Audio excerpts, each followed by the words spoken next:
الصالحین. اب جب بھی ہم دعا کریں تو نیک اولاد کے لیے دعا کریں. ہم دعا کرتے ہیں لڑکا ہو لڑکی نہ ہو، اس طرح دعا کرتے ہیں. جبکہ ہم کو دعا کرنا چاہیے اولاد کے لیے، وہ بھی کیسی اولاد؟ رب هب لی من الصالحین. دوسری دعا ابراہیم علیہ السلام بھی کرتے ہیں، رب اجعلنی مقیم الصلاۃ ومن ذریتی. اے اللہ میری اولاد کو نماز کا پابند بنا. آج ہم دیکھ رہے ہیں کتنے احباب ہیں، کتنے نوجوان ہیں جو نماز کے پابند ہیں. بتلائیے، جو انگلیوں میں گنے جاتے ہیں اتنے ہی نوجوان ہیں جو نماز کے پابند کرتے ہیں. نماز کی اتنی تعداد ہونی چاہیے، ہم اتنا پڑھنا چاہیے کہ ہم کو اس کا شمار بھی نہیں کرنا چاہیے. آج لوگ انگلیوں میں گنتے ہیں کہ آج فلاں مسجد میں اتنے نمازی ہیں، فجر میں چند نمازی ہیں. تو یہ ابراہیم علیہ السلام اپنے بچے سے کہہ رہے ہیں، وہ بھی پیغمبر، ابراہیم علیہ السلام بھی پیغمبر، اپنے فرزند عزیز سے، لختی جگر سے، اور باپ اپنے بیٹے سے اچھا ہی چاہتا ہے. تو دعا کیا کر رہے ہیں؟ رب اجعلنی مقیم الصلاۃ ومن ذریتی. یہ ہم کو دعا کرنا ہے. اور اسی طرح ابراہیم علیہ السلام تیسری دعا اپنے بچے کے لیے کرتے ہیں جو سب سے اہم ہے، وَجْنُبْنِي وَبَنِي أَن نَّعْبُدَ الْأَصْنَامَ. اے میرے رب، میرے اس بچے کو بتوں کی عبادت سے، بتوں کی گندگیوں سے، معبودان باطنہ سے اس کو پاک کر دے. یہ بھی ہم کو اپنے بچوں کے لیے دعا کرنا چاہیے کہ اللہ تبارک و تعالیٰ ہی کی طرف رجوع کرائے. چاہے کوئی بیماری آ جائے، چاہے کوئی آفت آ جائے، چاہے قرض میں مبتلا ہو جائے، چاہے کسی کی وفات ہو جائے، چاہے نظر ہو جائے، ہر وقت اگر کسی کے سامنے آنا ہے تو واحد اللہ تبارک و تعالیٰ کے سامنے آ کر تم اپنی حاجت کو طلب کرو، اور اللہ تعالیٰ تمہاری حاجت کو ضرور قبول کرنے والا. یہ ابراہیم علیہ السلام توحید کا درس یہاں پہ سنایا.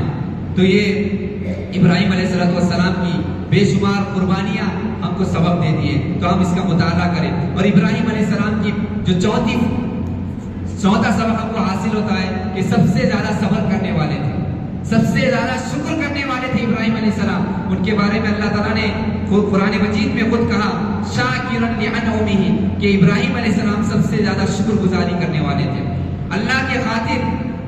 کیونکہ ابراہیم علیہ السلام پوری ملت اسلامیہ کے لیے نمونہ ہے. آپ ایک رب کو کی عبادت کرنے والے تھے، تو ابراہیم علیہ السلام کی پیروی کرنے کا اللہ تعالیٰ نے نبی کریم صلی اللہ علیہ وسلم کو حکم دیا. تو ہم دیکھتے ہیں یہ ملت ابراہیمی کیا ہے. ملت ابراہیمی یعنی ابراہیم علیہ السلام اللہ کے خاطر ایک ہی اللہ سے جڑ کر رشتہ قائم رکھنے والے ملت ابراہیمی ہے. اور اللہ کے خاطر اپنا مال، اپنی اولاد، اپنا زمین، سب کچھ اللہ کے خاطر قربان کرنے والے یہ ابراہیم علیہ السلام ہے. یہ ملت ابراہیمی اسی کا نام ہے. باطل کے خلاف ڈٹ کر حق کا مقابلہ کرنا یہ ملت ابراہیمی ہے. اولاد کی صحیح تربیت کرنا، نماز کی طرف تعلیم دینا یہ ملت ابراہیمی ہے. اور ملت ابراہیمی ایثار و قربانی کے جذبے کا نام ہے کہ جب بھی اللہ تعالیٰ کا حکم آئے بے خطر و خوف آگ میں کود جانے کا نام ملت ابراہیمی ہے. اور اللہ تبارک و تعالیٰ پر توکل کرنے کا نام ملت ابراہیمی ہے. اور اپنی سب سے محبوب چیز ابراہیم علیہ السلام کی سب سے محبوب بڑھاپے کی حالت میں آپ کو اولاد ہوتی ہے اسماعیل علیہ السلام. اس لختے جگر، کیونکہ باپ کے لیے سب سے عظیم تحفہ اس کی اولاد ہوتی ہے. تو اللہ تعالیٰ نے کہا تم اس اسماعیل کی قربانی، تو اپنے محبوب عزیز ترین چیز کی قربانی کرنے کا نام ملت ابراہیمی ہے. تو ہم اس کا مطالعہ کرنا بے حد ضروری ہے. اور آل عمران میں خود اللہ تعالیٰ نے کہا کہ ما کان ابراہیم یہودی ولا نصرانی ولکن کان حنیفا مسلما. ابراہیم علیہ السلام نہ یہودی تھے نہ نصرانی تھے، بلکہ حنیف و مسلمہ تھا، مسلمان تھے. مسلمان مطلب فرما بردار. فرما بردار مطلب اللہ کے بتلائے ہوئے حکم پر چلنا، اپنے آپ کو صرف اللہ کے سامنے جھکانا. یہی قال اسلمت لرب العالمین. تو ہم کو چاہیے کہ اس ابراہیم علیہ السلام کی زندگی سے سبق حاصل کریں اور فائدے حاصل کریں. تو ہم جب تک ابراہیم علیہ السلام کی زندگی کا مطالعہ نہیں کریں گے تب تک ہم قربانی صحیح ادا نہیں کر سکتے. تو جانور کو خریدنا اور اس کی پرورش کرنے کی ہم بہت سی کوشش کرتے ہیں، لیکن ہم اپنے بچوں کو اس کی تربیت دینا، قرآن و حدیث کے واقعات کی طرف رہنمائی کرنا، ابراہیم علیہ السلام کی زندگی کے بارے میں بتلانا، ان کے حضرت حاجرہ علیہ السلام کے بارے میں بتلانا، حضرت سارہ علیہ السلام کے بارے میں بتلانا، حضرت اسماعیل علیہ السلام کے بارے میں بتلانا، نبیوں کے ان زندگی کے بارے میں بتلانا، ساتھ میں ان نبیوں کے مخصوص دعاؤں کو بھی یاد کرانا۔